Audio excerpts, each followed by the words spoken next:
Okay, I just clicked the OK button. Okay, so we've kind of established the format. This may change as time goes on. The reason I'm doing this is because this is a long essay rather than aphorisms collected together where we can just read the one and talk about it. So this is sort of a little bit of a slide presentation, and I think it'll be especially useful today because of the subject matter of part 4, section 4. So here we go. Okay. So this is a summary of section 1, and this is just a quote from Nietzsche that I thought sort of captured what the whole thing is about. We have considered the Apollinian and its opposite, the Dionysian, as artistic forces, which burst forth from nature itself without the mediation of the human artist. Energies in which nature's art impulses are satisfied in the most immediate and direct way. First, in the image world of dream, whose completeness is not dependent on the intellectual attitude or the artistic culture of any single being, and then as intoxicated reality, which likewise need not heed the single unit, but even seeks to destroy the individual and redeem him by a mystic feeling of oneness. With reference to these immediate art states of nature, every artist is an imitator. That is to say, either an Apollinian artist in dreams or a Dionysian artist in ecstasies. This is section 2. There is an immense gap between the Dionysian Greek and the Dionysian barbarian. This is quoting, the barbarian festival centered in extravagant sexual licentiousness whose waves overwhelmed all family life and its vulnerable traditions. The most savage natural instincts were unleashed. In the Dionysian orgies of the Greeks, however, they became festivals of world redemption and days of transfiguration. It is with them that the destruction of the principium individuationis, the principle of individuality, for the first time becomes an artistic phenomenon because the Apollinian impulse tamed the Dionysian. This reconciliation is the most important moment in the history of the Greek Olympian cult. In the Dionysian dithyramb, something never before experienced struggles for utterance, and the essence of nature is now to be expressed symbolically in music, dance, and song, instead of the witch's brew of the barbarians. And I have this note here, this cultural transformation is similar to what happened to the Hebrews during the Babylonian exile. And what I want to get at is how there was a huge cultural change when that occurred, and that was about 500 BC. At the time, most of the nations in Europe, or whoever were nations or whatever they were at the time, the kingdoms, if one kingdom conquered another kingdom, the other kingdom had its own god, and it just gave up its god and adopted the ways and the religion of the conquering power. And the same thing could have happened with the Hebrews, but it didn't happen. And what happened instead was that the prophets created a tradition that said that the Jews were being punished, and they dare not give up their God because they have not tread the path that he laid out for them, and that stuck. And so you have almost a unique moment when the whole approach to national religions at the time changed, and the cultural impact of that we experience today. So that's just showing we don't know exactly why the prophets did that, but they did it. And in the case of the Greeks, we don't know exactly why it happened, but it happened.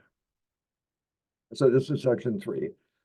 Apollinian culture was established in Greece after the Dorian invasion, which occurred circa 1100 BCE, and was built upon the worship of the Olympians.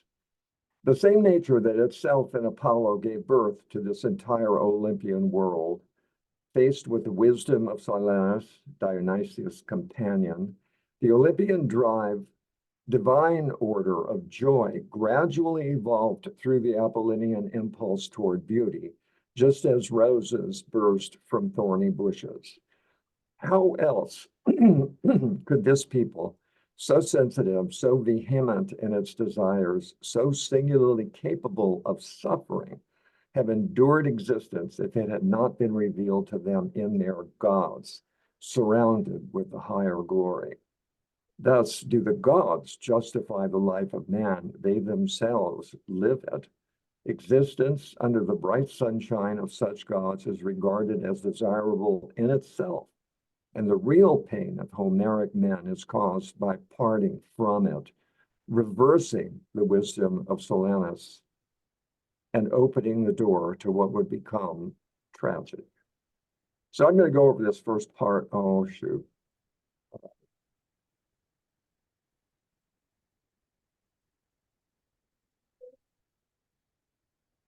In section 4, then, just to catch us up to where we were, the more clearly, and this is Nietzsche, quoted from Nietzsche, the more clearly I perceive in nature those omnipotent art impulses, Apollo, Dionysus, and in them an ardent longing for redemption through illusion, the more I feel that the truly existent primal unity, Schopenhauer's will, eternally suffering and contradictory, also needs the illusion for its continuous redemption.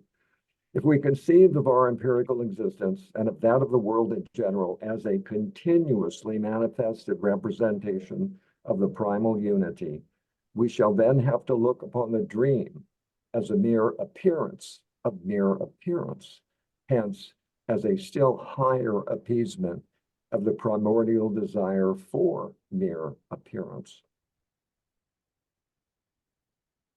Okay, so this is where we're starting today. Raphael, in his Transfiguration, has represented for us his demotion of appearance to the level of mere appearance.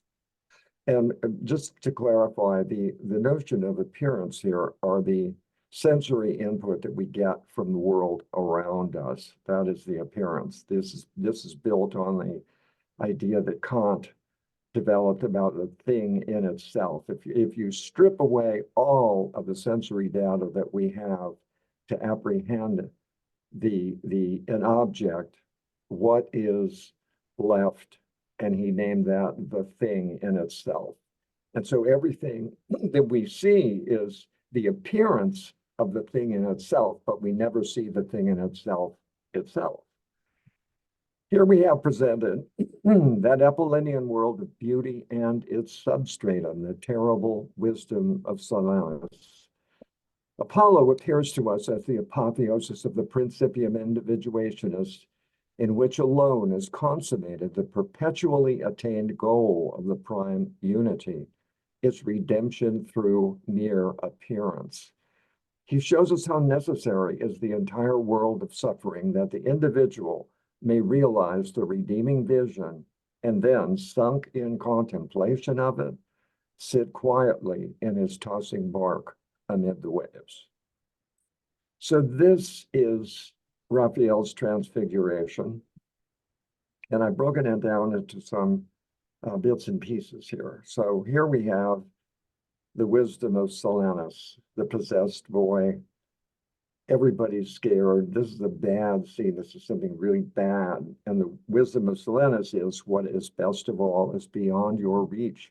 Not to be born, not to be nothing. But the second best for you is to die soon. So here are the dreamers in the middle of the picture.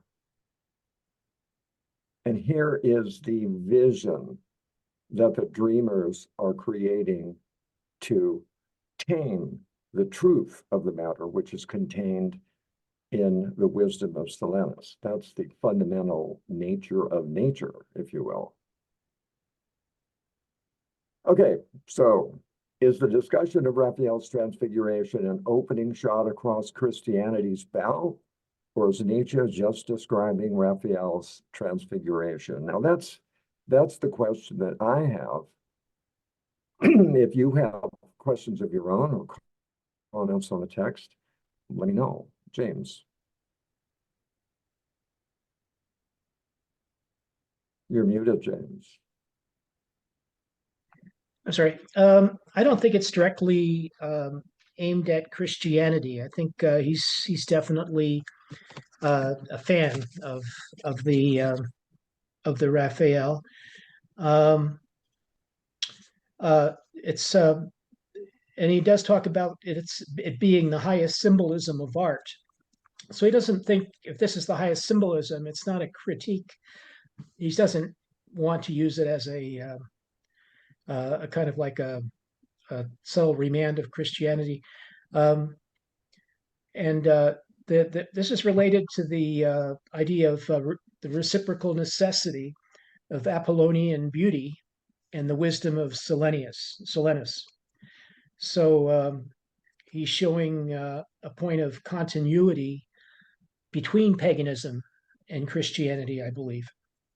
So that's all. I just he wants to show this as a more of an example or more of the same.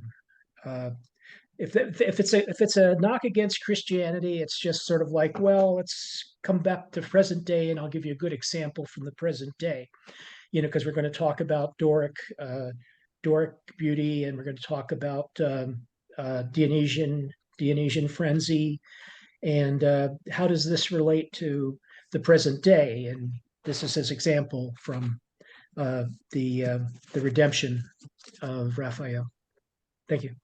I think I put that question out there because the assault on Christianity becomes vicious as time goes by. And I was just curious myself whether this might not be just a subtle little ding on Christianity, because his ideas about Christianity were forming or may have been already formed at the time that he wrote this.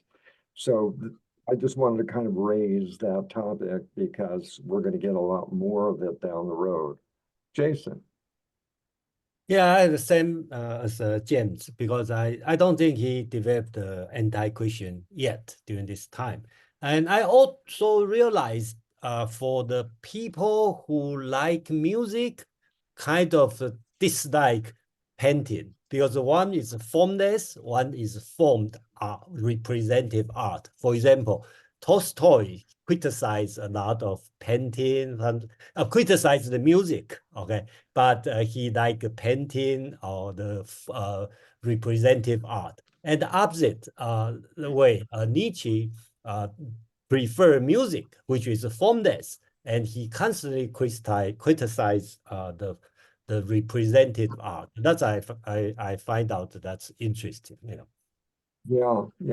The one of the things that I thought was to use this painting as an example, I thought was really very clever because it so easily illustrates what he's trying to say. That he's showing, Raphael shows the real world, and then the dreamers create this vision, like the Greeks did, presumably, in order to be able to embrace life. And that's a theme that will also run through Nietzsche.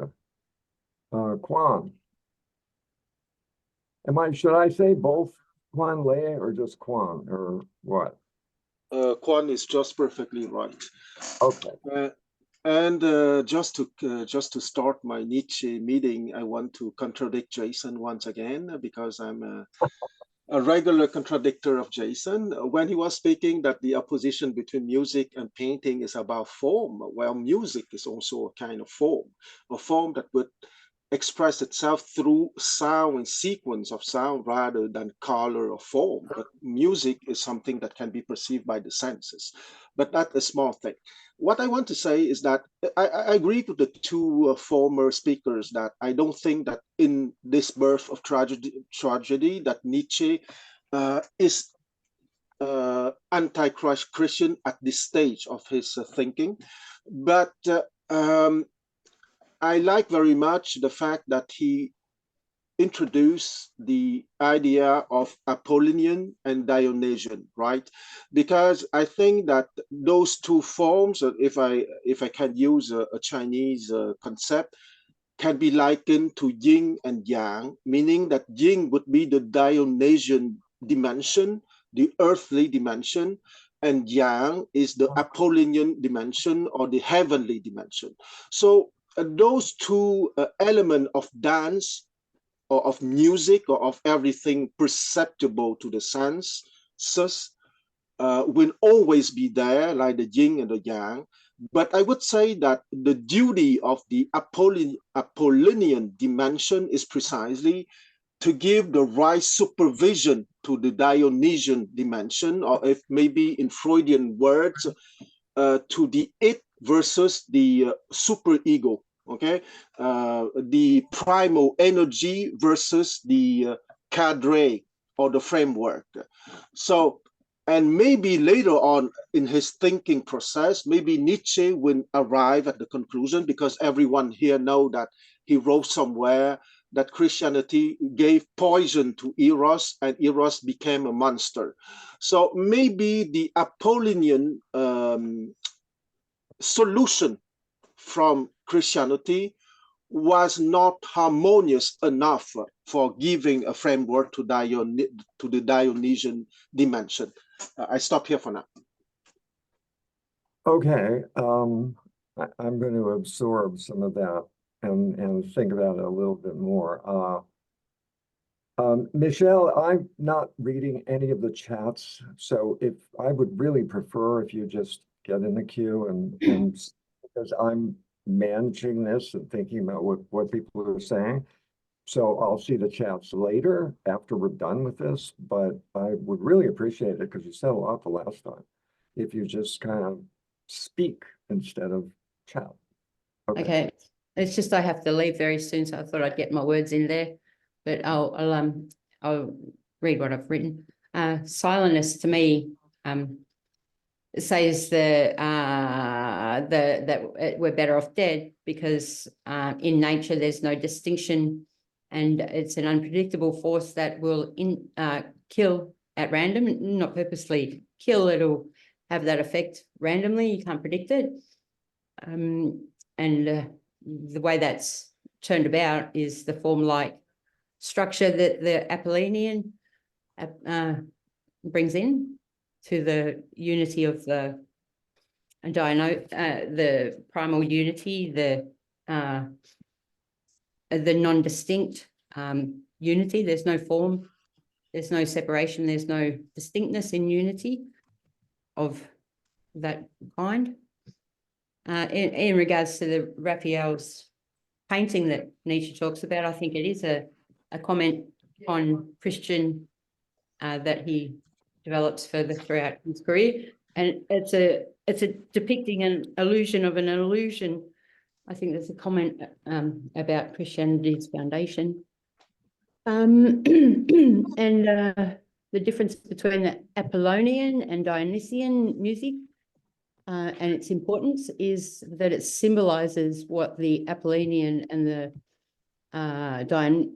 Dionysian elements bring to life. The Apollinian is measured, ordered, it has clarity. It brings about distinction, so the principal individuationist.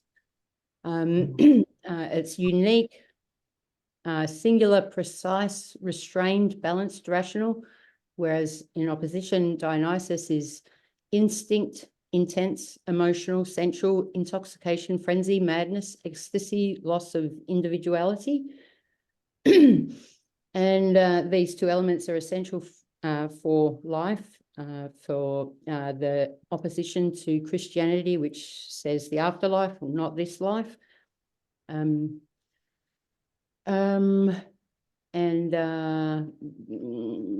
These two elements enable one to try to preserve one's life, to have that kind of favoritism for a distinction that's one's own. And it also, the Dionysian, because it's unpredictable, it allows for creativity. We can come up with the new, and the Apollinian allows us to define that new.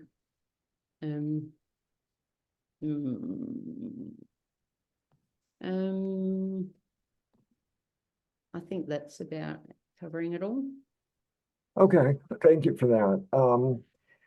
What I just thought of was part of what Nietzsche's case is not to say that the Olympian gods ever existed, but that they were created out of a need by Apollo himself. And that's mentioned almost specifically that he is actually the father of the gods, that urge, that desire, that energy to bring order and sense and beauty to the world is the foundation. So he's not saying that the gods are actually real.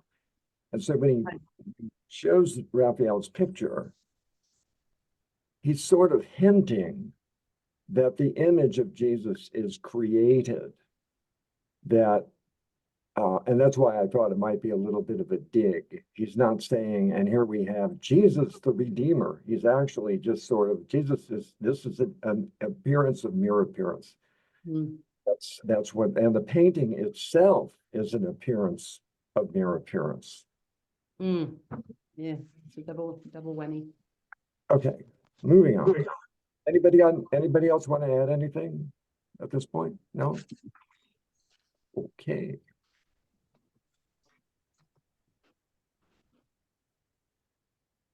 Let us imagine how into this world, built on mere appearance and moderation and actually dammed up, they're penetrated in tones ever more bewitching and alluring, the ecstatic sound of the Dionysian festival.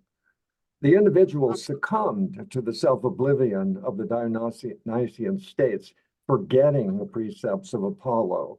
Wherever the Dionysian prevailed, the Apollinian was checked and destroyed. But it is equally certain that wherever the first Dionysian onslaught was successfully withstood, the majesty of the Delphic god exhibited itself as more rigid and menacing than ever. The Doric state, which Kaufman identifies as Sparta, and Doric art are explicable only as a permanent military encampment of the Apollinian. Only incessant resistance to the titanic, barbaric nature of the Dionysian could account for the long survival of an art so defiantly prim and so encompassed with bulwarks, a training so warlike and vigorous, and a political structure so cruel and relentless. So the question I have here is, why is Sparta an example of Apollinian hegemony?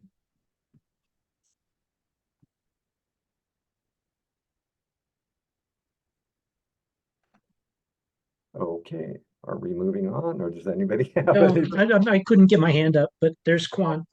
Wait, Quan did get his hand up, and then I'll call on you. Quan?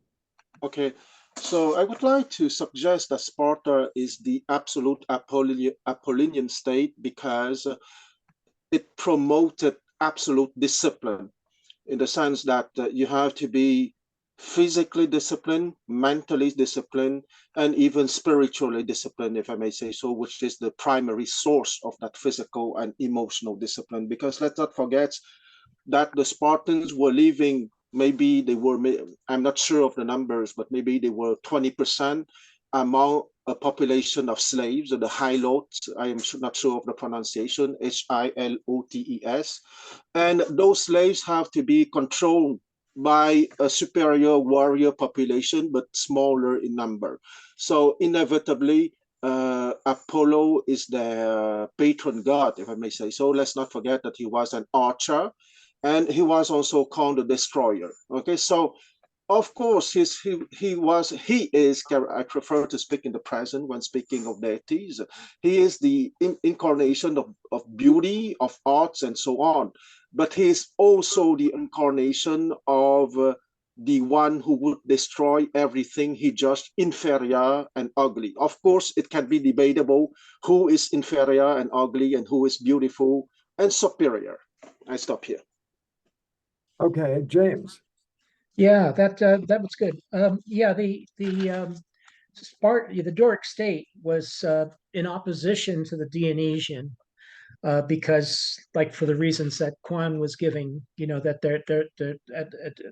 they were definitely in the form of a warrior state, and it was a society based on preparation for war. So maybe you can look at some countries in the world today that are a little bit like that.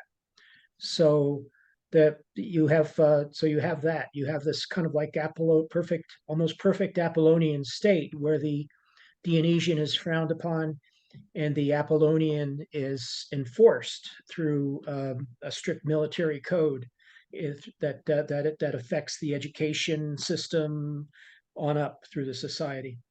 Thank you. Yeah, you're welcome, and thanks to you, Quan, also for those comments. Yeah, I thought pretty much the same thing. It's a state that and it existed in that situation for a long time, a couple of centuries, and that was a complete rejection of the kind of partying that Dionysus really had a good time with. Okay. Anybody else? No thoughts? No, you guys? Okay. All right.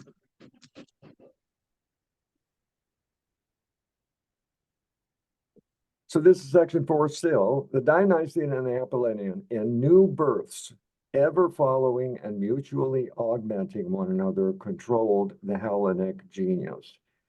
That out of the age of bronze, with its wars of the Titans and its rigorous folk philosophy, the Homeric world developed under the sway of the Apollonian impulse to beauty, overwhelmed by the influx of the Dionysian, and that against this new power of the Apollinian rose to the austere majesty of Doric art and view of the world.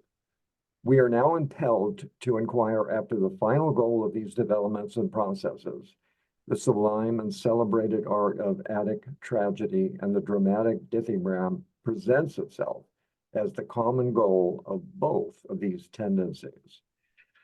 So I think, yeah, I couldn't think of a good question to put after what seemed to be just a pretty straightforward statement. But I mean, keeping up with the idea here. So he's acknowledging that in past history, that there was a conflict between the Apollinian and Dionysian energies, and that at a specific point in time, which we're going to get to in chapter 5, there was a reconciliation. There was a point at which, well, we'll get there. We'll get there when we get there. Does anybody want to comment on this so far? Because he's talking about the like the past history of the Greek state, James. The thing that this is reminding me of a little bit is like when you walk into a room and somebody, as soon as you like go start talking about something, somebody starts to reprimand you for not taking the subject seriously enough, or not having the right frame of mind, or not having the right kind of compassion, so on and so forth. So it's the idea of like being in a very strict ethical or aesthetic environment, and yeah, and it can go the other way too. You know, the idea of like comedy, loosen up. What's wrong with you? Loosen up. Let's why don't you? It's like this idea, like what's funny about that versus what don't you find anything funny, or whatever. So it's like it's sort of like that's one of the possible translations of this juxtaposition, I think. Although it's not just about Dionysian, is not just about humor, of course, but it probably includes that, I think. I would suppose that's the case. Yeah, it's just I guess at the risk of repeating myself again, I think he's just trying to show that the Attic tragedy was a mating and a truce, a complete truce, an agreement between, if you will, the two energies of art. And we're not at that stage yet. We're going to get there, but he's just acknowledging the conflict between these two forces. Okay.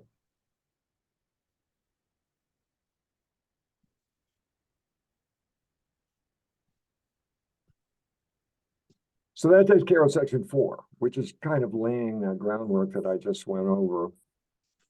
So section 5. Here we shall begin by seeking the first evidence in Greece of that new germ which subsequently developed into tragedy and the dramatic dithyramb. The ancients themselves give us a symbolic answer when they place the faces of Homer and Archilochus as the forefathers and torchbearers of Greek poetry, side by side on gems, sculptures, etc., with a sure feeling that consideration should be given only to these two, equally completely original, from whom a stream of fire flows over the whole of later Greek history. Homer, the type of the Apollinian naive artist, now beholds with astonishment the passionate head of the warlike votary of the Muses, Archilochus, he who is continually saying I and running through the entire chromatic scale of his passions and desires. Compared with Homer, Archilochus appalls us by his cries of hatred and scorn, by his drunken outbursts of desire. So, I don't know if any of you did any research, but I thought I would show you a comparison of the two so you could really get a grip on what's happening here. So forgive me if I'm assuming that most of you probably didn't do this. So this is from the Odyssey. As Homer, the epic poet, the Apollinian naive artist. Saying this, and I'm not sure who this is anymore, if it's whoever, Calypso or whoever. Saying this, under her feet she bound her beautiful sandals, immortal, made of gold, which carry her over the flood and over the boundless land, swift as a breath of wind. She took her ponderous spear, tipped with sharp bronze, thick, long, and strong, with which she vanquishes the ranks of men, of heroes even, when this daughter of a mighty sire is roused against them. Then she went dashing down the ridges of Olympus, and in the land of Ithaca stood at Odysseus' gate, on the threshold of his court. Holding in hand a brazen spear, she seemed the stranger Mentes, the Taphian leader. Here then she found the haughty suitors. They were amusing themselves with games of draughts, and the Palestor, seated on hides of oxen, which they themselves had slain. I think this is Athena. So that's the style, and an attention to detail, creating an image with words in your head. And here's Archilochus. He's the earliest known Greek author to compose almost entirely on the theme of his own emotions and experiences. And this is titled As I Lay Dying. It was one hell of a battle, the one that killed me. And before they killed me, I killed many of them in the thrust and slash of the hired man's arm, and blood sprouted flowers in the sky, and the guts spilled out and made the deck slippery. And we all, friend and enemy alike, lost our footing when our captains turned the ships to ram the Naxians broadside, seeking them and the soldiers on board, who drowned in all their armor, and their screams still echo in my ears after that lucky bastard Corax jammed his spear between my ribs, and my life began to drain away. Not sudden and not quick like the lucky soldiers who drowned fast falling into the salted arms of the sea. I guess we showed them who owns this sea. I guess it really doesn't matter anymore. Take my body home with the captured ships and tell them to bury me with honors near the shrine I built, or else I will haunt the timorous bastards and scare their daughters barren and loveless. With any luck at all, I will live to see the sun go down. So, why is he picking these two guys? What is he trying to demonstrate here? What is happening with the comparison of those two types of poets? Quan. Well, here it's again the Chinese speaking, because it reminds incredibly of the Chinese distinction between the lower trigram, which is the animal kingdom, and the upper trigram, which is the divine kingdom. And the animal kingdom is precisely the unrestrained expression of our personal emotions. And the divine kingdom is precisely that desire or that aspiration, maybe it's better, to be uplifted to the heavenly space or the divine kingdom precisely. So I think that once again, it's the yin and the yang, or the Dionysian dimension and the Apollinian reality. It's the dance between the finite in us, the animal, and I think that the animal has the right to express itself, and the divine, meaning which is also real in us, but contrary to the animal or the Dionysian aspect, which is spontaneous and natural. The journey to the divine dimension, or the upper trigram, to speak like the Chinese, needs some personal effort. I stop here. Okay, James. Yeah, he wants to. He sees Homer as more of a from the 8th century, as kind of like a more Apollonian guy, and he sees Archilochus as a Dionysian, as an early Dionysian poet. So a man, even says, Nietzsche says he's a man of passionately burning love and hate. So this is, just like the poem he wrote. It's like, yeah, I died, but I don't care this time. It's like fine.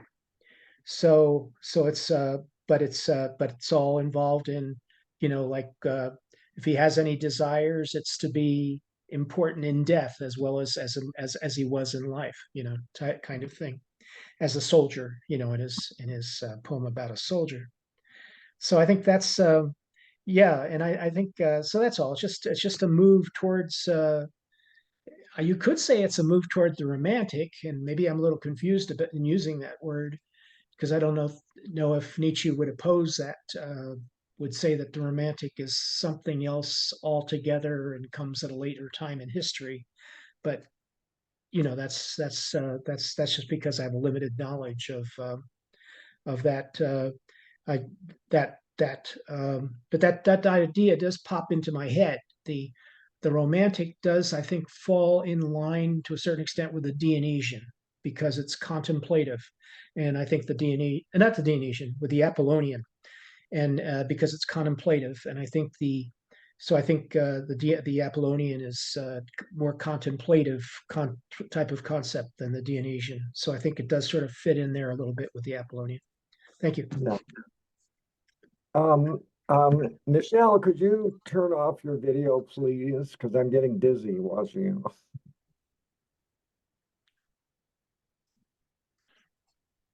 Thank you. Well, I think what you can see in the two examples that I gave you, because what I read from Homer is pretty much the way all of Homer is. It's very straightforward. It's concerned with the details of the armor everybody's wearing, and what kind of horse they rode, and how brave they were. And there's lots of phrases that are repeated over and over and over again, to the wine dark sea, and this, that, and the other thing. And there is no I. There's no. He's not speaking as himself in any way at all. He's just projecting images with words. And Archilochus, on the other hand, is all about me and my suffering and my pain, and he's coarse and vulgar in his language. And it's a whole different approach to writing poetry. So, Apollinian, Homer, Dionysian, Archilochus. Jason. Yeah, I just would like to share my thought on this part, because I do see the this kind of Dionysian Apollonian interaction through the Western tradition, For example, the rationality and the empiricism and the later on in the German philosophy, Kantian kind of thinking, and versus the like Henry Bergson, okay, and all this kind of, you cannot say exactly, but you know, this Dionysian, who is Dionysian, who is Apollonian, but basically you can kind of see the flavor, you know, they kind of talk to each other. So I think that's quite, I have to say, Nietzsche is very insightful, you know, when he was 24, 25 years old, you know. Well, I think the other important thing to remember is how unique this was in world history, even at the time. Homer is almost acknowledged to be like the first novelist. So there was a whole art form being born at this time in Greece. And I think he's trying to deal with that as well, and not to deny Archilochus his place as well, because clearly the ancient Greeks, as he said, did exactly the same thing. They were both held to an equal measure. Do none of the rest of you have any thoughts at all about this? I guess not. I have to admit, I found section 5 difficult, and when I first read it, and I actually left off about 3 or 4 paragraphs. I did read the 3, 4. I skimmed them, and I didn't really actually get this dialectic between Homer and Archilochus. So yeah, so I think that's basically what sort of like obscured it for me. It was a little more difficult than the other sections. Yeah. Did this help at all? What I just did with the 2 examples of the poems? I think your questions are great. Yeah, Well, sometimes the thing about the example that I didn't like was it was very helpful, but the only thing I really objected to was the principle, the reference to Schopenhauer regarding the principle of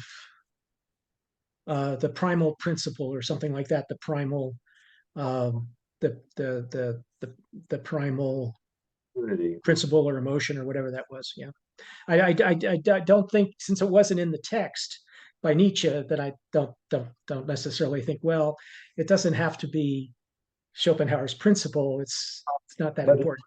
Yeah. It is that important. It is important. It is Schopenhauer's idea, and that's why I inserted that. And I did put it in brackets earlier. He was a devotee of Schopenhauer at the time he wrote this, but he breaks with Schopenhauer at the same time, and he later an essay we're going to explore down the road is Schopenhauer as educator, and then we'll have plenty of opportunity to talk about Schopenhauer's role in his intellectual life. Because Schopenhauer dominated both his thinking and Wagner's thinking at this time that this was written. Quan. I want to come back to the notion of finite and infinite versus the divine kingdom and the animal kingdom. You mentioned the fact that it's true that in Homer, you will have some catchphrases that would be repeated, that you have fine details, that you have stuff that would be, maybe the word is not right, but I would call archetypes, right? So it is precisely for me, the sheer center of the classical education. Because if I may have a jump in the past with Plato, in the classical education, you have to reach to precisely those timeless form of beauty, goodness, and truth. And for everyone, beauty is the same beauty, and goodness is the same goodness, and truth is the same truth. Okay, contrary precisely to Archilochus' perspective, which is much more centered to the me, myself, and I. Okay, and that me, myself, and I, of course, is as various and as diverse as they are people capable to express themselves, either in poetry, in paintings, in music, or whatever, or even the way you dress yourself, for example. So for fashion is perfect too. Okay, since the hippies and so on, everyone is entitled to his own style. Before, in the classical colleges, you have to go with a suit, with the same tie, with the same hats, and so on. Okay, so classical education, a little bit like the Spartan city, is a kind of general framework that has the pretension to be timeless and universal, and you have to journey to go to that universal timeless reality. And I would say that, I don't know if it's the right way to say it, but a good society would be a society that would invite people to go to those timeless and universal beauty, goodness, and truth, but having a space for each one to express his own personal animal dimension. I stop here. Meaning that everyone would be Homer and Archilochus at the same time. Well, yeah, without the artistry, without the quite the level of accomplishment that either of them had. Yeah, I don't, just to clarify, I don't think Nietzsche had anything of divinity in mind when he was writing this. I'm pretty sure he was just earthly bound. And I appreciate that you're bringing in a comparative point of view, though, but I want to make clear that Nietzsche wasn't looking at that. James. Yeah, I'm going to disagree. I think the divinity is in section 5. It's there. One of your questions, I think, one of your questions. So for section 5 was, what is the primordial pleasure of mere appearance? And my take. I'm sorry. I would Not in this meetup, but on your meetup page. Yeah. Yeah, I know, but we're not to that quote yet. So you're going to jump ahead, and we'll discuss that. But you're going to, I think, I'll leave that alone because it's coming up. Okay, I'll do that. And then, yeah, and I guess on the Schopenhauer, there's a Schopenhauer reference in section 5 where he says, my attitude towards aesthetics here in the subjective versus the objective in art is quite different from Schopenhauer's. So he's already forming a very clear critique of Schopenhauer's aesthetics. Absolutely, and that's we don't have a whole lot of time left, so I'm not going to go to the next slide on this one. And Lindsay, I've been trying to raise my hand, but in vain. I don't seem to be able to find that little button. Can I speak? Are you on your phone? Yes, you can. But wait, are you on You your can, phone? yeah, go ahead. Are you on your phone, iPad? What? No, I'm not on my phone. I'm on my laptop, but usually I don't have an issue finding it. But anyway, I'm just wondering whether, well, along the same line of thinking as James made that comparison, whether we can make that extension to Hermann Hesse, because Hermann Hesse has, and I'm pretty sure most of you probably know his works, may also have drawn at what Nietzsche has emphasized, that the need for the coexistence of the rational and the emotional. And I'm thinking in particular about Narcissus and Goldmund, his book, where he does represent in a way both Narcissus as being the rational philosopher, mathematician, disciplined, as opposed to Goldmund, who is more like the Dionysian wild individual who went about life in a very spontaneous and outlandish way. But at the end, it was difficult to conclude who was, in a sense, winning or losing. I mean, Goldmund had a fantastic life in a sense, but ended up. Wait, Roger, let me interrupt. Yeah. I want to stay on Nietzsche and the book and the topic that we're dealing with here, which is the comparison between Dionysian and Apollinian. It's what the other authors and a lot of other philosophers thought this is not really important at this stage of where we are with this. So what do you think about the Dionysian and Apollinian dichotomy, the way he's set it up? Well, that's the point, is that the two have to coexist within the individual. Otherwise, you will be missing out in basic terms about living per se. I mean, you can't be Dionysian all the way, and you can't be Apollonian all the way. We know that this is also inherent to the personality of the individual, according to the Jungian side of psychology. That within us we have the sensing, perceiving individual, and we have the judging, intuitive individual. So Right. I'm just wondering whether all this is what came after Nietzsche have already based their thinking on these two aspects, the Dionysian and Apollonian, and the way Nietzsche is trying to harmonize these two within some coexistence. Nietzsche is not trying to harmonize them at all. What Nietzsche is trying to do is show that these are competing and opposite impulses in nature, in all of our natures. And sometimes one will dominate and sometimes the other will dominate. And he's trying to determine how did it happen that tragedy, Attic tragedy, was an art form that embraced both energies simultaneously. How did that happen? And that's where he's trying to go with this. Anyway, Jason.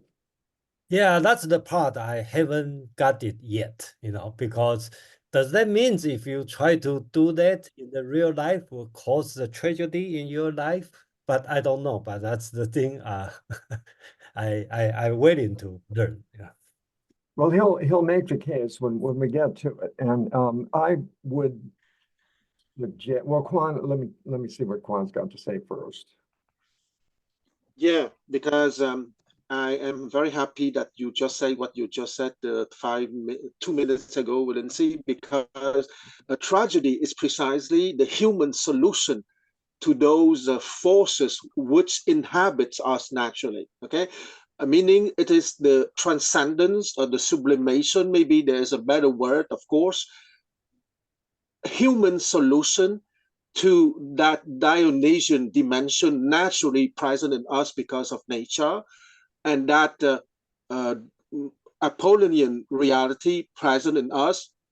And because we are torn between those two forces, the human genius is precisely through art, okay? Because tragedy is a form of art, but it's not the only art, okay?